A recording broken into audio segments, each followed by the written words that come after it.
सबसे पहले आप जितने भी मेरे भाई हैं, पत्रकार भाई हैं एवं छायाकर भाई हैं, यहाँ पर पहुँचने पर सबसे पहले तो मैं आपका दिल की गहराइयों से हार्दिक धन्यवाद करता हूँ। और जो आज का हमारा उद्देश्य है, जैसा कि आप सभी को पता लगा है कि लोक जनशक्ति पार्टी के शीर्ष नेतृत्व द्वारा मुझे हरियाणा का युवा प्रदेश अध्यक्ष नियुक्त किया गया है।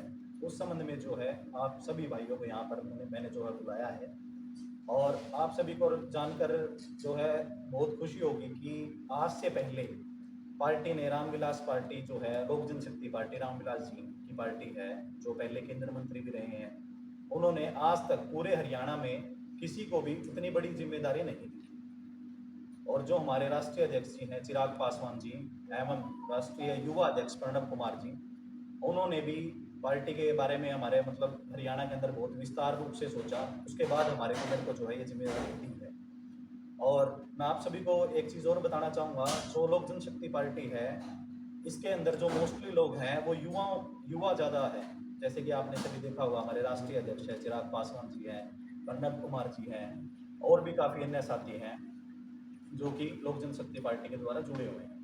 और मैं आप सभी के माध्यम से ये संदेश भी देना चाहूँगा पूरे हरियाणा प्रदेश के अंदर कि हम जल्द ही युवा के लिए कार्यकारिणी जो है गठित करेंगे हर एक जिले के अंदर। उसमें जो है सबसे जिला अध्यक्ष, उपाध्यक्ष, सेक्रेटरी, जिला महामंत्री के रूप में जो है हम अलग अलग पदों पर जो है नियुक्तियाँ करेंगे, जो कि पूरे के पूरे प्रदेश के अंदर हरियाणा लोक जनशक्ति पार्टी का जो नाम है वो जो है अच्छे तरीके से पूरा प्रचंड रूप से लहराने का काम करेंगे। आप किसी पत्रकार साथी का अगर कोई सवाल होगा मुझसे पूछिए। पुनीत जी, आप एफसीआई के मेंबर और सामाजिक न्याय बोर्ड के चेयरमैन भी हैं। जी। इसके बाद भी आपने लोक जनशक्ति पार्टी को ज्वाइन किया है। जी। आपने बीजेपी जैसी पार्टी जो लगातार जीतते हुए आ रही है, वो आपने ज्वाइन नहीं किया और इस पार्टी को ज्वाइन किया, क्या रीजन? देखिए मैडम, आपका सवाल ठीक है, लेकिन मैं इस विषय में ये नहीं कहना चाहूँगा कि कौन सी पार्टी है। सबका एक अपना अपना मान सम्मान होता है, सबको अपना अपना देखना होता है कि कौन सी पार्टी उसके लिए अच्छी है, कौन सी पार्टी बुरी है, क्या नहीं है। तो किसी भी पार्टी विशेष में मैं बात नहीं करना चाहूँगा। तो मेरा मन था कि युवाओं के साथ जुड़ना, लोक जनशक्ति पार्टी मैंने जैसा कि आप सभी को बताया कि युवाओं की पार्टी है, तो युवाओं के साथ जुड़कर जो है मुझे अच्छा लगा। लोगों के लिए, युवाओं के लिए मैं काम करूँगा। रही बात एफसीआई मेंबर की और चेयरमैन की, वो तो देखो पोस्ट है, पॉलिटिकल पोस्ट आती जाती रहती है। हमें मेन, मैं तो एक जो है पार्टी का सिपाही हूँ, काम करने के लिए आया हूँ और काम करके दिखाऊंगा। सर, क्या लोक जनशक्ति पार्टी आने वाले समय में हरियाणा में चुनाव की भी तैयारी? जी बिल्कुल करेगी। लोक जनशक्ति पार्टी जो है हरियाणा के अंदर बिल्कुल तैयारियां हमारी पूर्ण रूप से हो चुकी हैं। अच्छे तरीके से हम जो है, मैंने जैसा कि आप सभी को बताया कि कार्यकारिणी गठित करेंगे। कार्यकारिणी गठित करने के बाद 2029 के अंदर हम लोकसभा में भी चुनाव लड़ेंगे और विधानसभा के भी चुनाव लड़ेंगे। सर, अभी हाल ही में लोकसभा चुनाव गए हैं, विधानसभा चुनाव गए हैं, नगर निकाय चुनाव गए हैं, तो आपको लगता नहीं कि आप ये मौका चूक गए? शायद कुछ समय पहले इस तरीके से आप मैदान में उतरते तो कुछ समीकरण बदलते। देखिए ऐसा है कि मौका चूके, अभी तो वही बात है कि मेरी कोई उम्र ज़्यादा नहीं हुई है, जैसा कि आपको पता है। अभी बहुत सारे मौके और हैं। निकाय चुनाव में भी हमारा एनडीए और बीजेपी के साथ गठबंधन ही है, वो भी हमारे भाई हैं जो बने हैं। मेन बात है कि कार्य विकास होना चाहिए। विकास चाहे बीजेपी करे, कांग्रेस करे, जेजेपी करे, मैंने फिर वही बात है कि कोई भी पार्टी विशेष के लिए मैं नहीं उतरा हूँ। मैं तो लोगों की काम के लिए और उनके अच्छे जितने भी, मतलब मोटी बात क्या है कि जो भी लोगों के काम रुक जाते हैं। अब कई बार ऐसा होता है कि बीजेपी भी कुछ कार्यों को नहीं कर पाती है, कांग्रेस के भी कुछ, जैसे कि आपने देखा है कि एमसी बने हैं, मेयर भी तो शायद नहीं बने, एमसी हैं और हैं, वो भी नहीं कर पाते, जिला परिषद के चेयरमैन भी बनते हैं। हमारा काम है कि मेन लोगों के कार्य करना। लोक जनशक्ति पार्टी का मेन कार्य यही है कि लोगों के काम करना। हम तो जी काम करने के लिए आए हैं। और आप हमें कह रहे हैं सेंटर में सरकार है वो भी जो काम नहीं कर पाती, स्टेट वाली सरकार जो काम नहीं कर पाती, क्या वो काम लोक जनशक्ति पार्टी करवा पाएगी और किस तरीके से? देखिए सेंटर के काम जो है, हमारे जो केंद्र मंत्री हैं और जो राष्ट्रीय अध्यक्ष हैं वो खाद्य प्रशासनिक मंत्री हैं, उनके लेवल का जो भी काम होगा हम वो तो पूर्ण रूप से करने का कार्य करेंगे। जैसा कि आप सभी को पता है, मैं एफसीआई का मेंबर हूँ बतौर, केंद्र सरकार ने मुझे 2023 में नियुक्त किया था। उसके साथ जो है 2024 में मेरे को social justice and women empowerment board का चेयरमैन नियुक्त किया था। जो मेरे लायक काम होंगे वो मैं पूर्ण रूप से करने का प्रयास करूँगा। और जो बाकी रहेगी सर? बाकी रह गए तो आप मुझे बता देना पर्सनली, वो भी कर देंगे। आपने जैसा बताया कि आप युवाओं को जोड़ेंगे, तो किस आधार पे आप युवाओं को जोड़ रहे हैं? उनको किस आधार पे आपकी पार्टी में जो आपका स्थान मिल रहा है? सबसे पहले तो हम जो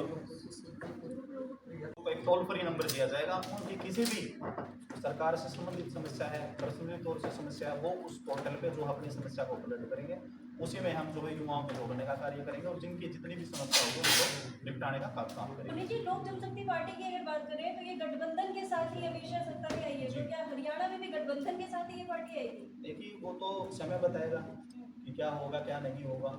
मेन काम हमारा जो है कि लोगों की सेवा करना। लोग चाहेंगे तो हम चुनाव लड़ेंगे, लोग नहीं चाहेंगे तो हम चुनाव नहीं लड़ेंगे। उन्हें लोगों के लिए बताइए सर, जो आपने कार्यकारिणी गठित करने की बात कही है, ये कोई समय सीमा रखी है या ये कंटिन्यू प्रोसेस चलेगा? जैसा कि मैंने आप सभी पत्रकार भाइयों को बताया कि हम जल्दी 1-2 महीने के अंदर एक वेबसाइट का निर्माण करने वाले हैं और उस वेबसाइट के ऊपर जो है सारी की सारी चीजें डिटेल होगी और विद इन 1-2 मंथ्स जो है हमारी सारी चीजें पूरी हो जाएंगी। और उसके साथ साथ हम जितने भी जिले हैं, 22 जिले हैं हरियाणा में, 22 के 22 जिलों में सभी को जिला अध्यक्ष और सभी को कार्यकारिणी गठित करने का काम करेंगे। और जो वेबसाइट हमने बनाई है उस वेबसाइट में एक टोल फ्री नंबर हम जरूर देंगे, जो कि पूरे प्रदेश अध्यक्ष की, तो प्रदेश की तो बात करें वो तो है ही, उसके साथ भी अलग अलग जो स्टेटों की कोई समस्या वहां पर भी हम काम करने का कार्य करेंगे। पूरे हरियाणा में आप संगठन बनाने की बात कर रहे हैं, अभी कोई आंकड़ा है आपके पास, कितने मेंबर अभी स्टेट में हैं, कितने जुड़े हुए हैं लोग पार्टी से हरियाणा के? देखिए, जैसा कि मुझे पता लगा, मैं पहले किसी भी पॉलिटिकल पार्टी के बैकग्राउंड में नहीं था। जो मैंने बताया आप सभी को कि भिवानी और जींद और अम्बाड़ा के ही हमारे पास जो है नाम आ चुके हैं। हम जल्दी उसको आपके माध्यम से और प्रेस के माध्यम से जो है अपडेट करने का कार्य करेंगे और जो हमारी फेसबुक पे पेज है और जो वेबसाइट है उस पर डालने का काम करेंगे और जल्दी आप सभी को पता लग जाएगा कि कौन कौन कहाँ से कार्यकारिणी गठित होकर क्या जी अभी आपने कहा कि युवा प्रदेश अध्यक्ष जो है इससे पहले किसी को नहीं चुना गया, कोई तो खास वजह नहीं थी, या तो कोई आपकी स्टार्ट कार्ड बीच में रही होगी, या इसके अलावा क्या क्या वजह मानते हैं कि आपको ही चूज किया गया और आप जो है? वो तो देखो जी, हमारे आप राष्ट्रीय अध्यक्ष जी से पूछना जब वो नेक्स्ट टाइम हमारी मीटिंग में आएंगे कि क्या खास ऐसी बात रही होगी। आप सभी को मैं बताना चाहूँगा कि मैं बतौर सबसे पहले तो मैं अंतर्राष्ट्रीय शतरंज खिलाड़ी हूँ और मेरे 5 बार नेशनल में भी गोल्ड है। मैं वर्ल्ड चैंपियनशिप में खेलने गया था ओमान में, राइफल 300 मीटर राइफल शूटर भी हूँ मैं। तो हो सकता है मे भी उनको कुछ दिखा हुआ कि युवा है जिन्होंने मतलब कि इतने मेडल भी जीते हैं मैंने देश के लिए, सारी चीज़ें करी हैं, तो हो सकता है कि उस तरीके से भी मुझे अपॉइंट किया हुआ है युवा प्रदेश में। क्या आपने अभी तक जो बातें कही वो लोक जनशक्ति पार्टी भविष्य में क्या कुछ करेगी? क्या पास्ट में भी लोक जनशक्ति पार्टी ने कुछ काम किए हैं तो क्या कुछ किया? आपको मैं बताना चाहूँगा पत्रकार महोदय जी, हमारी जो लोक जनशक्ति पार्टी है वो 1996 से लेके टिल आज तक गठबंधन में रही है, चाहे कांग्रेस की सरकार हो चाहे बीजेपी की सरकार हो। और हमारे जो रामविलास पासवान जी केंद्रीय मंत्री थे 1998 में रेलवे मिनिस्टर रहे थे, 2000 तक रहे थे, 2000 से लेके वो कोल एंड माइनिंग मिनिस्टर रहे थे। उसके बाद 2008 से लेके 12 तक वो FCI के मिनिस्टर रहे थे, जो फूड एंड इंफॉर्मेशन टेक्नोलॉजी एक मंत्रालय है उनके भी रहे थे। उसके बाद 2021 के अंदर 20 अक्टूबर 2021 के अंदर माननीय राष्ट्रीय अध्यक्ष चिराग पासवान जी ने जो है पार्टी का शीर्ष नेतृत्व संभाला था और वो आज खाद्य प्रशासनिक मंत्री केंद्र में। क्या जल्दी चिराग पासवान वगैरह कोई प्रमुख नेता आपका प्रचार के लिए आएंगे यहाँ? प्रचार के लिए जिस दिन मैं जो है सारी के सारे जिला 22 के 22 जिलों की जो है कार्यकारिणी गठित कर ऊपर हमारी हाईकमान को भेजने का काम करूँगा। उस दिन हमारे कार्यक्रम एक रखा जाएगा और जिसमें युवा प्रदेश अध्यक्ष बतौर साथ के साथ राष्ट्रीय युवा अध्यक्ष और हमारे माननीय चिराग पासवान जी जरूर हरियाणा के अंदर आएंगे। वो मैं आपको जितना जल्दी हो सकेगा बताऊँ। आप हरियाणा के अंदर अपनी पार्टी की तरफ से एक संगठन खड़ा करेंगे जी, संगठन के कुछ उद्देश्य होते हैं, आप क्यों खड़ा करना चाहते हो? बहुत संगठन बने हुए हैं, हर राजनीतिक पार्टी ने बना रखे हैं, आप ऐसा क्या है हरियाणा में क्या चाहते हो कि किस किस्म का विकास होना चाहिए या आपके टारगेट क्या है? देखिए ऐसा है जी, सबसे पहले तो मैं आपको बताना चाहूँगा कि जो भी हमारे युवा हैं उनके साथ कोई भी अगर घटनाक्रम होता है तो उनकी आवाज़ को दबा दिया जाता है। और वो क्यों दबा दिया जाता है? अगर वो मान लो किसी भी SP से या DC से किसी से भी मिलने जाते हैं तो उनसे मिला ही नहीं जाता, वो बैठे रहते हैं। सबसे पहले सीनियर सिटीजन को मौका दिया जाता है, फिर क्राइम अगेंस्ट वुमेन को मौका दिया जाता है। तो मेरी एक ऐसी पर्सनल सोच है कि कुछ ऐसा इनिशिएटिव किया जाएगा कि भाई युवाओं की जो है बात को जल्दी से जल्दी सुनकर उनकी जो भी समस्याएं हैं उनकी जल्दी से जल्दी उन समस्याओं का प्रॉब्लम्स का निवारण किया जाए, जिससे उनका समय बचे और वो उसमें पढ़ाई में लगा सके और खेलों में लगा सके। कैसी समस्या है, आप कैसी समस्या समझते हो युवाओं के सामने, किस किस्म की समस्या जैसे कि आपने देखा होगा कि बहुत सारे छात्र होते हैं, 50-60 लोग जो है धरना दे देते हैं किसी भी यूनिवर्सिटी के आगे।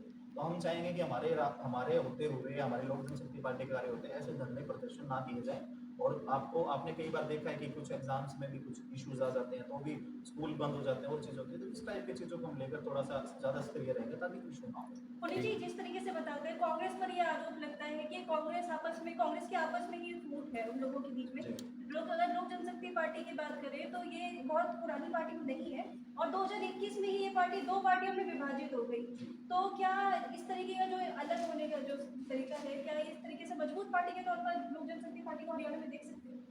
आप सबसे पहले देखिए कि 2000 से जो है पार्टी स्थापित थी, 2000 से पार्टी जो चल रही है, अगर 2021 में आपसी मतभेद के कारण अगर पार्टी अलग हुई है तब भी पार्टियां सत्ता में है। अगर कुछ ऐसा होता तो पार्टी सत्ता में नहीं होती, सबसे बड़ी बात है। आज भी हमारे जो है 5 MP बिहार लोकसभा से हैं और जो पार्टी गठबंधन में आज भी अपना कार्य कर रही है। रामविलास पासवान जी ने युवा होते हुए जब पहला लोकसभा का इलेक्शन जीता था तो देश के अंदर सबसे ज़्यादा मार्जिन वाले विजेता थे वो जी उस समय के। जी और उसके बाद उनको कई मंत्रालय भी मिले और ऐसा क्या कारण है कि उनकी पार्टी धीरे धीरे डाउन चली गई? उन्होंने ऐसे कौन से काम नहीं किए लोगों की इच्छाओं के अनुसार जिससे पार्टी डाउन चली गई? देखिए, सबसे पहले तो मैं आपको बताना चाहूँगा कि पार्टी डाउन का मीनिंग तो मैं ये समझता हूँ कि या तो सरकार सत्ता में ना आए या फुल फ्लैग ना आए या MP कम हो जाए। सबसे बड़ी बात यह है, अगर पार्टी डाउन भी गई है, देखो आप सभी को पूर्ण रूप से संतुष्ट नहीं कर सकते, पर जिनको भी आपने संतुष्ट किया तो एटलीस्ट आप सत्ता में तो रहे हैं। और अगर पार्टी सत्ता में रह रही है तो कहीं ना कहीं तो लोगों की इच्छा ही तो रही है। अंत में आप क्या मैसेज देना चाहेंगे सर? बस अंत में मैं यही मैसेज देना चाहूँगा कि जितने भी हरियाणा प्रदेश के युवा साथी हैं, वो एक हमारा नंबर है 88 140 11 033। ये टोल फ्री नंबर है, इस पर जो है मेरे से व्हाट्सएप के माध्यम से बात कर सकते हैं, फ़ोन पे भी बात कर सकते हैं। आपकी कोई भी समस्या है किसी से भी हो, चाहे आप आधी रात को भी फ़ोन कर सकते हैं, आपका फ़ोन उठेगा और आपका काम होगा। और मेरे लायक जितना हो पाएगा मैं उतना करूँगा। बहुत बहुत धन्यवाद। ठीक है, थैंक यू सर।